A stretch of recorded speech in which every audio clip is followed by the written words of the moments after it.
Try to make this work. We're just gonna do it this way. Flip the camera. All right, there we go. All right, let's just go live like this. I've been having some technical difficulties here because I was connected to Starbucks Wi-Fi. Ugh. Okay, for real, now I can actually talk about this. I hope you can hear me okay. I passed the DevNet Associate exam, and it was a great exam. And I mean great exam. And the reason why I say great, I don't like exams. I get test anxiety, they're kind of stressful. But I say this is a great exam because they really minimize the trivia here. This was like, can you do the stuff? The exam blueprint is true to form. If it says like this bullet point is on the exam, construct Python, interpret documentation, know these platforms, that's on the, you need to know those bullet points because they're not lying about that stuff. And it's weighted exactly like it says, 20% here, 15% there. They were honest and upfront when they gave us this exam blueprint. And it is a challenging exam. It is passable. It is not like something that you can just study for a couple weeks and pass. You definitely want to spend your months prepping for it. And roll up your sleeves and get dirty. In our CBT Nuggets courses where we're like exploring the documentation, then we actually fire up Postman, we connect to it, we do things, we do Python. That's going to help. That's really, really going to help you. Yeah, feels good. Hope I'm in the DevNet 500. If not, whatever. But let me think. What else? Okay, so big exam. I had over 100 questions. It's a 120-minute exam. So I'm thinking immediately going into it like, okay, I've got about a little over a minute per question. So don't get hung up on any questions. At the same time, there's no going back. Once you click next, that's it. So,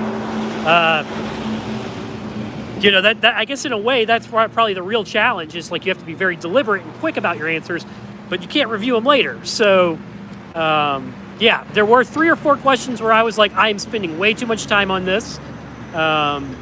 So, YOLO, go with it, go with the next one. There's always the next question that might get you points back. So, I scored well. I scored a 951. And, so what does that mean? That means, if I look, I didn't have like one section that was really weaker than the others.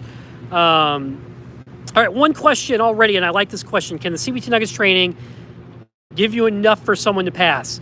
I'm going to say solidly, probably so. It depends on you, the learner. Our training was absolutely very thorough, and that is the training that I used to prepare for this exam. I actually have a video called How to Pass the Cisco DevNet Associate on YouTube. You can go look at it, and that's what I used to pass the Cisco DevNet Associate with a 951. Now, I did study for like the last 8 months, so, there's that. But, So I do feel that our content on CBT Nuggets was very thorough. I may shoot a couple update videos, but for the most part, I felt like that's what we need to pass. You'll do fine, or you'll do well, or you'll at least be on a very good start if you are watching our CBT Nuggets content and training. I also had a couple books that I recommended reading. Those will definitely do a good job of filling in gaps. But good exam. What's next? Should I take the DevNet Professional or in auto? I don't feel like I would pass those right now, but I am curious about them. I am excited to take them, so I probably will take them very soon just to explore, just to see. And considering I'm sitting down to record the in auto stuff like right now, I think it'd be good to take it just, to prep and be like, okay, this is, probably going to be on it and I'm going to record this. So, hey, it's going to help everybody learn by taking it. So, I may take that pretty soon. What else to say? I can't tell you this was on the exam and this was the question you need to know. That I can't say that, right? So, but yeah, I think if the one thing I can say is you pull up that exam blueprint, that PDF for the exam topics on the DevAX 200-901, that's it. And like I say, minimize. There is some trivia. There is some trivia type stuff, but it's very minimal. It is a lot of hands-on doing stuff. Roll up your sleeves and do stuff. So, yeah. Sorry about the technical difficulties trying to get this live stream to go. I was connected to Starbucks Wi-Fi. I know they say don't do that, but I did. Okay, so, yep, good exam, passable exam. Watch my video on how to pass the Cisco DevNet Associate. That is exactly what I did. What about the simulator? I don't know if I could talk about that stuff if it's on the exam. Yeah. What about that simulator? I never understood these NDAs on these exams, like what can you say or what can't you say. It always feels like you could, like, you say the wrong thing and then there goes your certification that you just spent months working on, right? That would suck. What material did I use to study for the exam? Again, check that video, How to Pass the Cisco DevNet Associate. It's on my YouTube channel. 90% of the stuff that I studied, like preparing for the exam, was my own content, or our CBT Nuggets content. That really is it. And how did I make that content? I literally, like, there was no document, there's no other courses that I could watch on it.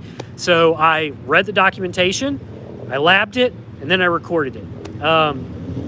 Basically, my videos are, I did all that hard stuff, like reading the documentation, and then created a CBT Nuggets course on what I found out.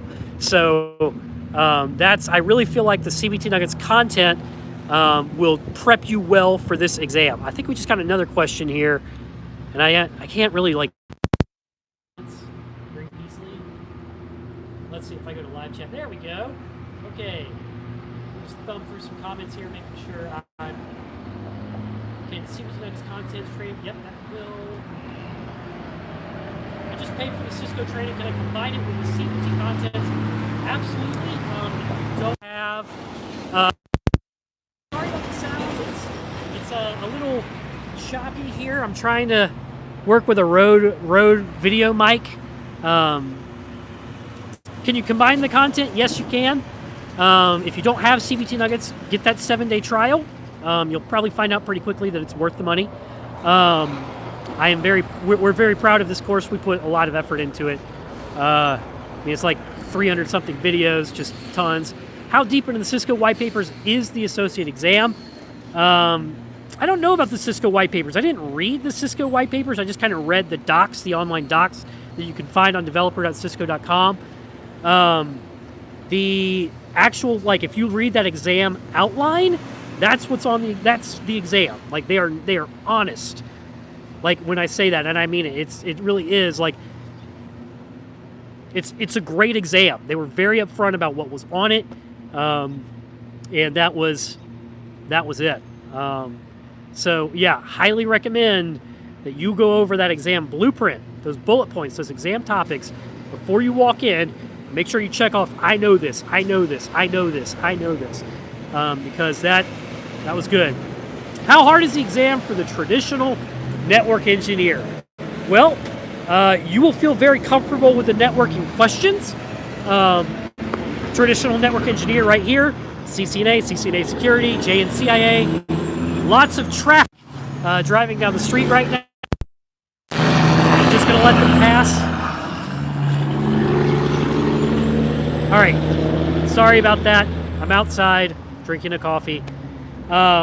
So this is not an exam for the traditional network engineer in the sense. This is an exam that's saying, Mr. Traditional Network Engineer, we'd like to invite you into the Python and API world. Here's Python and APIs. Here's how you interact with a network device using that.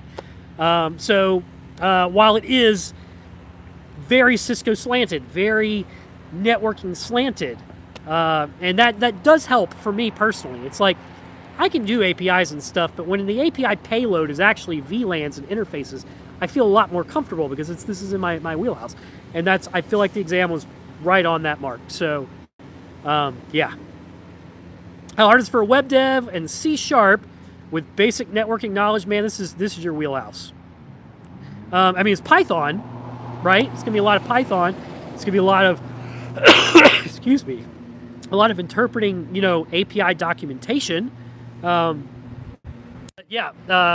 you'll feel good if you have basic networking knowledge. Yep. So, good. I went in. This month was pretty hard on me and my family. We were all very sick. Flu season wiped us out. I didn't get to study very much. But again, I mean, I've been working on this course for like 8 months, and I'm continuing to work on the professional stuff now too. So still pretty much in my comfort zone. Scored well. Yeah. Anyways, let me know if you guys have anything else. Hit me up on Twitter. Watch the video on how to pass the Cisco DevNet Associate. That pretty much summarizes what I did to pass the Cisco DevNet Associate. So, yep. Thanks for stopping by, y'all. See you in the next one.